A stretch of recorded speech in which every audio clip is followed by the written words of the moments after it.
আপনি সুদে টাকা নিছেন আখিরাতের আশায়? কথা বলেন না কেন? আপনি কিস্তিতে টাকা নিছেন আখিরাতের আশায়? জাহান্নাম থেকে বাঁচার আশায়? দুনিয়ার লোভে। আপনি এটা বুঝছেন আপনার ছেলেটা এখন আমি 12 লাখ টাকা দিলে এটা আমার একটা টাকা উপার্জনের মেশিন, আমি একটা মেশিন বইয়ে এলাম, এরপরে হেতে টাকা দিব। তা নাই তো বলেন, দুনিয়ার আশা ছাড়া, সম্পদের আশা ছাড়া বাড়ি করবেন, বিল্ডিং করবেন, জমি কিনবেন, সংসার চালাইবেন, বাজার সদাই খাইবেন, আপেল মালটা খাবেন, এই তো দুনিয়াই হলো। তো আখেরাত? আখেরাত ভুলে গেলেন, বাবাও ভুলে গেলেন, সন্তানও ভুলে গেলেন।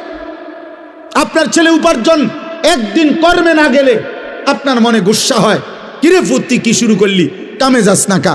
কিন্তু আপনার ছেলে 365 দিনে, খোদার 1 বছরে একদিনও ফজরের নামাজ পড়ে না, একটা দিন পড়ে না, এত বড় জানোয়ার মুসলমানের ঘরে ঘুমায় কেমনে?